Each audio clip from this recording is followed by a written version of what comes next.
Very good evening, everybody. Meeting again in the session of Stuart Close Philosophy, the concluding part of the homeopathic posology. Since last 10 lectures, we are discussing regarding the homeopathic posology, and every scientific aspect he has tried to explain behind the posology.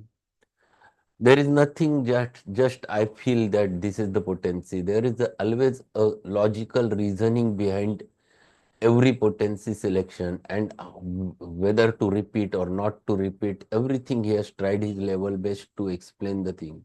And then the concluding part of this chapter is related with the doses, and where he says what is exactly the law of doses or law of minimum dose. And the way Hahnemann have defined is, it is the medicine or the dose should be so minimum so as to arouse the vitality in the human being. That's what we define as a law of minimum dose. And in the similar manner, Stuart Close has explained the same things, that the curative dose, like the remedy, must be similar in the quantity and quality to the dose of morbific agent which caused the disease. And then he explained how to find it out exactly, that quantity of medicine, quantity of the dynamic stimulus which is needed to produce the disease. And then he explains it is not possible to measure, but it is possible to judge. And how to judge is nothing but judging the susceptibility of the human being, and the parameters of which are related with judging the susceptibility already we have discussed in detail. So every aspect regarding this already we have finished. Many points he has highlighted. If you study and restudy those points, then it becomes very fixed in your mind, and there will be no confusion or dilemma in your mind regarding the posology. So no one has so beautifully explained the concept of posology other than Stuart Close, and that's why my suggestion to all of you is that go through this chapter one more time, learn it again, so that you will never forget the things. We were on page number 210. We have finished up first three paragraphs. Let us start with the chemistry, the scientific aspect behind the law of dosage. Chemistry has given the clue to the mode of procedure in such cases in its mode of determining the unit of measurement.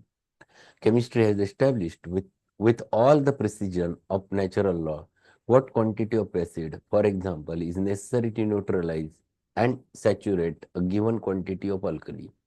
The principle has thus been established in the abstract, but in a given case where the principle has to be practically applied, the chemist, like the homeopathic prescriber, must individualize, because he has often to deal with an unknown and undeterminate quantity. When you deal with chemistry, and when you deal it in the laboratory, in the test tube, the quantity to make the things neutralize is very fixed. You know this much amount of acid is there, you want certain amount of alkali to make it neutralize, because it is a material thing, and that there is nothing in between. There is no question of dynamics comes, and that's why to measure the quantity is quite simple. But it is rather difficult when you deal same thing in the human body, because it is not a test tube where you have to neutralize the acid with the alkaline. Here it is the live human being which consists of specific material, specific dynamic, and with the help of that, then you have to neutralize the acid. It is not possible to measure the quantity. You cannot define, yes, this much of quantity is needed, and you don't know whether it will neutralize or not, because things will be different, because the reaction to the acid is given in a different manner inside the body. The same thing happens related with the alkali. If you give the alkali, it will not act only as an antacid, or it will not act only to neutralize things. It will produce its own symptoms over there. So it will produce its primary action over there, and that's why whenever the patient who suffers from acid peptic disease and people gives the antacid like gelusil impias, like digene, like mucongel, it produces, yes, patient temporarily feels better, but at the same time he suffers from constipation, because that is the primary action of that alkali which happens on the human being. So to make it neutralize in test tube is quite simple, but to make it neutralize inside the human being is absolutely a difficult entity.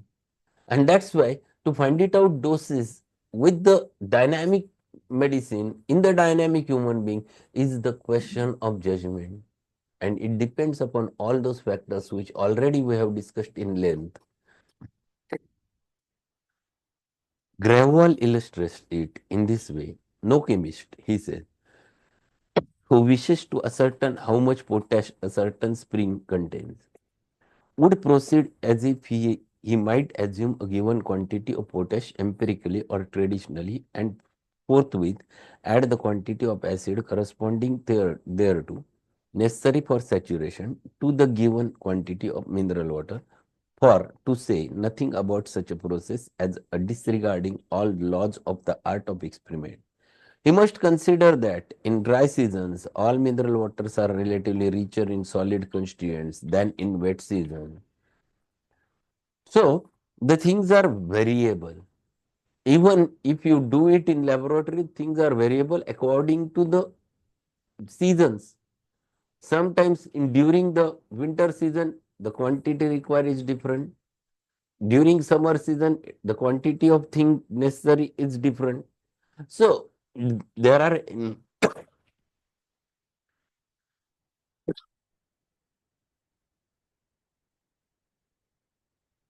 there are a number of factors which takes part in the process of finding it out a quantity. One thing on it is not on one thing you can define or you can find it out. There are many factors which you have to take into consideration. He must hence begin with the smallest quantity of acid, highly diluted, and add it drop by drop and count every drop till the experiment is concluded.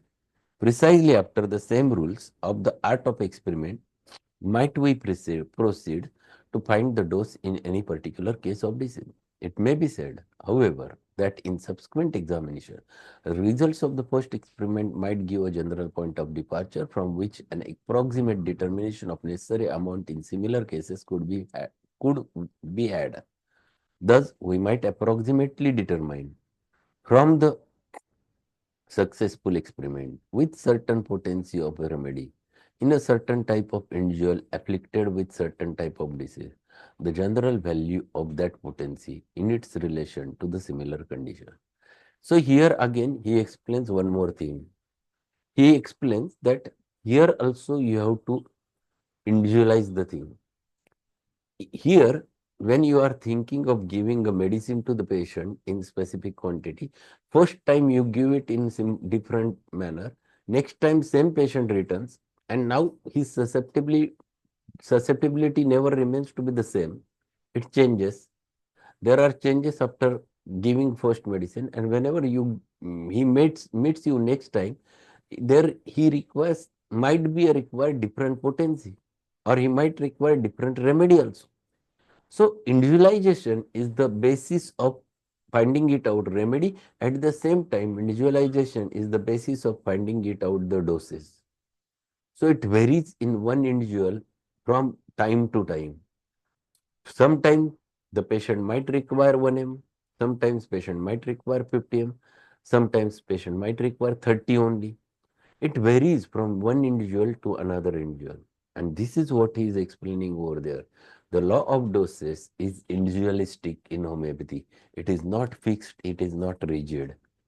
And then he explains actual experiments of this kind often upset preconceived notions, but the scientific man is always ready to bow to the logic of experience. I was taught, for example, that low potencies acted best in acute diseases. I accepted that generalization and acted upon it for some time before I discovered that it was altogether too broad, if not entirely false. It was not long before I witnessed a cure of an acute disease by 200 potency, so rapid and brilliant that I was encouraged to put it in to test myself. I succeeded in number of cases and then I failed in certain cases. When I reflected upon the exception and sought for reason why the high potency had acted in 10 similar cases and failed in one, I found it that in the grosser type of individual and his lower degree of susceptibility, as well as the lower grade of his disease process. He required a grosser, more material, lower form of remedy to cure him. So Close has explained his own experimentation. He explains over there that it was told to Stuart Close that low potency acts best in acute diseases. And he started using that. But he found that when he has reached to 200, he got very good result. Then he started using high potency. And when he utilized it in 10 cases, he got very brilliant early recovery. But in one case, he failed. Then he considered why this in one case it failed. Then he found that case was even though acute, but susceptibility was low. If the susceptibility was low, the thought should be potency should be low and repetition till the susceptibility gets around. So here he has wrongly prescribed high potency and that's why he failed. So these thoughts which Close has imposed in our mind through this chapter are very, very essential. The first important thing which we have learned, if susceptibility is high, potency should be high with minimum repetition. If susceptibility is low, potency is low, repetition till the susceptibility gets aroused. These two thoughts are very, very, very essential in considering the potency. And to conclude the chapter, what he says, I was taught also that infants and aged persons, being of low vitality and feeble reactive powers, required low potencies for their cure. Again, I found that the generalization was altogether too broad, for I have cured the most desperate cases of croup, diphtheria, cholera infantum, etc., with few doses of high potency, after they have been given up to die by those who had been prescribing tinctures and low potencies without avail. And I have seen as brilliant curative effects of high potencies in the aged, in the young, when both the remedy and potency were indicated. Again, we must individualize. Low potencies will not cure all acute diseases, all infants, nor all aged persons, nor will high potencies cure all forms of diseases in all persons.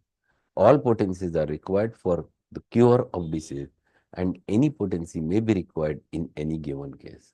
So to conclude chapter, he has very nicely elaborated that you should not be rigid enough to think about potency and you should not make too broad generalization that infants and old persons require low potency. It varies from individual to individual. Infants, they are highly susceptible, requires many times high potency. But if any infant who is low susceptible, then you can think of thinking of a low potency. So it varies from individual to individual. So any person may require either a high, either low, depending upon his situation, depending upon his disease, depending upon his nature of disease, depending upon his type of disease, depending upon pathology, depending upon susceptibility. So all those factors which you have to take into consideration, and then you have to decide what exactly potency we have to use. But this chapter rather gives a clear conception regarding the posology. So big chapter, it required 11 lectures to deliver to complete this chapter, but we have gone through all those 11 chapters and we have learned each and every 11 lectures to learn each and every point of this chapter, and because of which I think it becomes quite easy for us to reach to the right potency. So on this line we'll finish today, and we have to start one more chapter from third year syllabus, but which is rather very, very big chapter, the infinitesimal dose. And that will going to start. That is more of a scientific value, but one must study that because it is the scientific aspect of infinitesimal dose.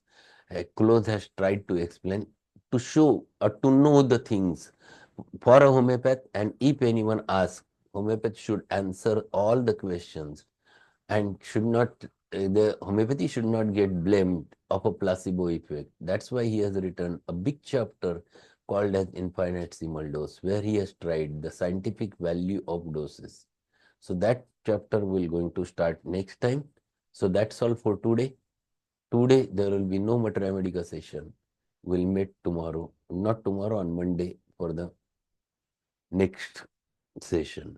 Thank you and good evening. Thank you, sir. Thank you very much, sir. Thank you, sir. Have a good evening.